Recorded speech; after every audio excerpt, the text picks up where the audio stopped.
এবার সংখ্যাগরিষ্ঠ আসনে জয় নিশ্চিত করতে বিজেপি শুরু করতে চলেছে মেগা প্রোগ্রাম। এই প্রোগ্রামে সমাজের সব স্তরের মানুষ যাতে অংশগ্রহণ করে সেটা নিশ্চিত করতে চাইছে বিজেপি। কি সেই মেগা প্রোগ্রাম? তাতে করে কিভাবে বিজেপির সংগঠন কতটাই বা শক্তিশালী হবে, আজ এই নিয়ে আমাদের আলোচনা। শেষ পর্যন্ত সঙ্গে থাকবেন। নমস্কার, আমি স্বাতি। মাধ্যম ইউটিউব চ্যানেলের আরো একটি ভিডিওতে আপনাদের স্বাগত জানাই। আজকের ভিডিওটা একটু অন্যরকম হতে চলেছে। আজ আমি তৃণমূলের দুর্নীতি, তাদের সমালোচনা কিংবা বামেদের ইতিহাস খুঁড়ে আপনাদের সামনে নিয়ে আসবো না। বিজেপি একটা নতুন প্রোগ্রাম লঞ্চ করতে চলেছে, সেই বিষয়ে আজকে বলবো। নির্বাচনকে সামনে রেখে বিজেপি যেভাবে একেবারে বুথ স্তর থেকে রাজ্য স্তর পর্যন্ত সংগঠনকে মজবুত করতে চাইছে, কর্মীদের চাঙ্গা করতে চাইছে, ব্যক্তিগতভাবে এই উদ্যোগটা আমার বেশ ভালোই লেগেছে। 2021 সালের ভুল ত্রুটিগুলো শুধরে নিয়ে 2026 সালে একেবারে ঝাঁপিয়ে পড়তে চাইছে বিজেপি। আর সেই লক্ষ্যেই এবার একটা বড় কর্মসূচির ডাক দিলেন রাজ্য বিজেপি সভাপতি শোভিক ভট্টাচার্য। পশ্চিমবঙ্গ রাজ্য বিজেপির পক্ষ থেকে আমরা 9টি যাত্রার আয়োজন করেছি, যা শুরু হবে মার্চ মাসের 1 তারিখ এবং 2 তারিখ থেকে। রাজ্য বিজেপির তরফে সাংবাদিক সম্মেলন করে জানানো হয় তারা একটা পরিবর্তন যাত্রার সূচনা করতে চলেছে রাজ্য জুড়ে। যদিও তারা মুখে এটাকে রথযাত্রা বলছেন না, কিন্তু রাজনৈতিক বিশ্লেষকরা মনে করছেন নির্বাচনের আগে গোটা রাজ্য জুড়ে তাদের সাংগঠনিক শক্তি যাচাই করতে রথযাত্রার আয়োজন করতে চাইছে বিজেপি। বিজেপি সূত্রে জানা যাচ্ছে আগামী 1 মার্চ থেকে এই রথযাত্রা শুরু হবে, চলবে 10ই মার্চ পর্যন্ত। মোট 9টি রথ বেরোবে রাজ্য জুড়ে। প্রথম দিন অর্থাৎ 1 তারিখ কোচবিহার দক্ষিণ, কৃষ্ণনগর, দক্ষিণ গড়বেতা, রায়দিঘি এবং কুলটি থেকে রথযাত্রা শুরু হবে। দ্বিতীয় দিন অর্থাৎ 2 তারিখ ইসলামপুর, সন্দেশখালী, হাসান এবং আমতা থেকে এই রথযাত্রা শুরু হবে। মাঝখানে অবশ্য দোল পূর্ণিমার জন্য 3 এবং 4 মার্চ রথযাত্রার উদ্বোধন হবে না, কিন্তু রথযাত্রা চলবে। তারপর আবার 5 তারিখ থেকে 10 তারিখ একইভাবে বিভিন্ন জায়গা থেকে রথ চালাবে বিজেপি। মার্চ মাসের 1 তারিখে কুচবিহার দক্ষিণ, কৃষ্ণনগর দক্ষিণ, কুলটি, গড়বেতা, রায়দিঘি আমাদের সূচনা হবে বড় জনসভার মধ্যে দিয়ে। এরপরে 2রা মার্চ ইসলামপুর, সন্দেশখালী, হাসান এবং আমতা, আরো 4টি, মোট 9টি যাত্রা শুরু হচ্ছে। মাঝখানে দোলের জন্য 3রা এবং 4ঠা মার্চ এই 2 দিন যাত্রা বন্ধ থাকবে।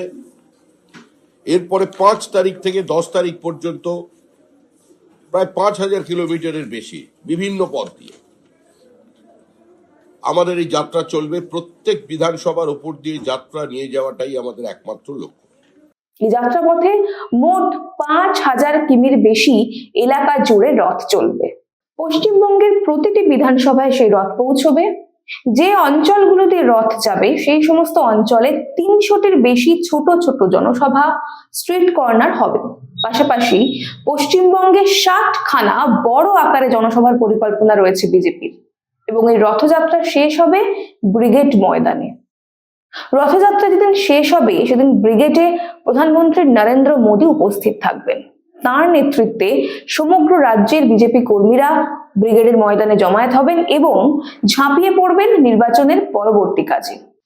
এবার বলি, রথযাত্রাগুলো কারা উদ্বোধন করবেন? বিজেপির তরফে একাধিক কেন্দ্রীয় মন্ত্রী এবং উচ্চ নেতৃত্বের নাম সামনে এসেছে এই রথযাত্রাকে কেন্দ্র করে। রাজ্য নেতারা থাকবেন, পাশাপাশি একটি রথ উদ্বোধন করবেন একজন হেভি ওয়েট কেন্দ্রীয় নেতা।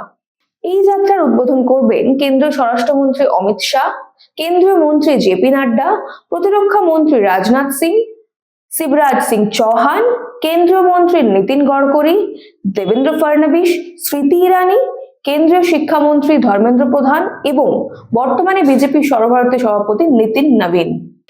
একটি রথ উদ্বোধন করবেন একজন কেন্দ্রীয় নেতৃত্ব। এই রথ উপলক্ষে বিশেষ প্রচার অভিযান চালাবে বিজেপি। রাজ্য জুড়ে ঘুরবে একাধিক ট্যাবলো, হবে মিটিং, ছোট ছোট মিছিল। পুরো বিষয়টাই সর্বস্তরে জনসংযোগকে মাথায় রেখে করা হচ্ছে, সেটা বলার অপেক্ষা রাখে না। এই যাত্রাকে কেন্দ্র করে সর্বস্তরে মানুষকে যোগ দেওয়ার আবেদনও জানিয়েছে রাজ্য বিজেপি নেতৃত্ব। মূলত তৃণমূলের দুর্নীতি, অত্যাচার, স্বৈরতন্ত্র এগুলিকে তুলে ধরা হবে প্রচার মাধ্যমে।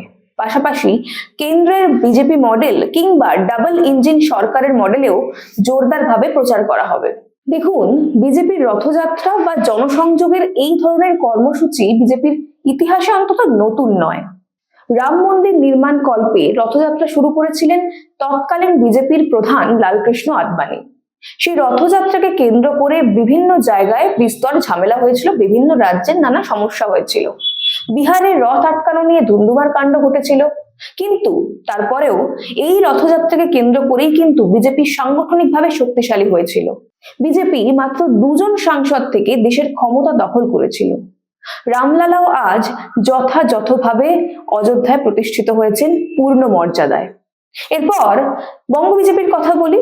2019 সালে রথযাত্রা করার কথা থাকলেও তৃণমূলের কারণে সেটি সম্ভব হয়নি। 2021 সালেও বিজেপির রথযাত্রা বেরিয়েছিল, তাতেও অভূতপূর্ব সাড়া পেয়েছিল বিজেপি। তবে এবার 2026 সালের নির্বাচনের আগে বাড়তি সতর্কতা নিচ্ছে বিজেপি। নির্বাচনের আগে জনসংযোগে কোনো ফাঁকফোকর রাখতে চাইছে না তারা। পাশাপাশি এবারের প্রেক্ষাপট 2021 সালের থেকে অনেকটাই আলাদা। তৃণমূলের বিরুদ্ধে দুর্নীতিগুলো এবার আরো মজবুত হয়েছে, আরো বেশি মানুষ বিশ্বাস করছেন, তারা জানতে পেরেছেন তৃণমূলের দুর্নীতি সম্পর্কে। মানুষ কার্যত তিতি বিরক্ত, বেকারত্ব সীমা ছাড়িয়েছে। সব মিলিয়ে তৃণমূলের সরে যাওয়া শুধু সময়ের অপেক্ষা। এখন দেখার বিষয়, এই রথযাত্রাকে কেন্দ্র করে বিধানসভা নির্বাচনে বিজেপি প্রচারে কতটা ঝড় তুলতে পারে। আপনাদের কি মনে হয়, বিজেপি কি পারবে সফলভাবে এই রথযাত্রা সম্পন্ন করতে? জানান আমাদের কমেন্ট করে। আজ এই পর্যন্তই, দেখা হবে পরের একটি ভিডিওতে। ততক্ষণ পর্যন্ত সঙ্গে থাকুন, দেখতে থাকুন মাধ্যম। भारत की आत्मा बसती है गांवों में और इन गांवों की शान है हमारा जनजातीय समाज। प्रधानमंत्री श्री नरेंद्र मोदी जी और मुख्यमंत्री श्री मोहन यादव जी के नेतृत्व में मध्य प्रदेश सरकार ने लिया है संकल्प सबका साथ, सबका विकास और सबका विश्वास। धरती आबा जनजातीय ग्राम उत्कर्ष अभियान ने जनजातीय अंचलों में विकास की गंगा बहाई है। प्रधानमंत्री जनमन योजना अंतर्गत ग्रामीण आवास, सड़कें, शिक्षा और बिजली सब कुछ तेजी से पहुंच रहा है गांव-गांव। 21 जिलों में 66 मोबाइल मेडिकल यूनिट से स्वास्थ्य सेवाएं अब पहुंच रही हैं दूरस्थ अंचलों तक। जनजातीय मेहनतकश भाइयों बहनों को मिला है उनके श्रम का उचित सम्मान। 30 लाख तेंदुपत्ता संग्राहकों को 115 करोड़ रुपए की बोनस राशि और मानदेय 3000 से बढ़ाकर 4000 रुपए प्रति बोरा। ये है गरीब कल्याण और सम्मानजनक जीवन की नई दिशा। नए भारत का सपना तभी पूरा होगा जब युवा सशक्त होंगे। इसलिए UPSC, PSC, GATE, NEET, JEE और क्लैट जैसी प्रतियोगी परीक्षाओं के लिए दी जा रही है निशुल्क कोचिंग। आकांक्षा योजना और विदेश अध्ययन छात्रवृत्ति ने हजारों सपनों को दिया है नई उड़ान। प्रदेश में स्थापित 126 बंधन केंद्रों से 30,000 से अधिक जनजातीय युवाओं को मिला है रोजगार। देश का पहला ट्राइबल हॉस्टल हो या सेना और पुलिस सेवाओं में भर्ती के लिए विशेष प्रशिक्षण, सरकार हर मोर्चे पर जनजातीय युवाओं को बना रही है आत्मनिर्भर। माननीय प्रधानमंत्री नरेंद्र मोदी जी के आदिवासी गौरव के संकल्प और मुख्यमंत्री मोहन यादव जी के अथक प्रयासों से आज मध्य प्रदेश का जनजातीय समाज शिक्षा, स्वास्थ्य, रोजगार और सांस्कृतिक संरक्षण हर क्षेत्र में आगे बढ़ रहा है। मध्य प्रदेश सरकार का विश्वास है, जब जनजातीय समाज आगे बढ़ेगा तभी प्रदेश और देश आत्मनिर्भर भारत के सपने को साकार करेगा। सबके साथ सबका विकास, यही है आत्मनिर्भर मध्य प्रदेश का संकल्प।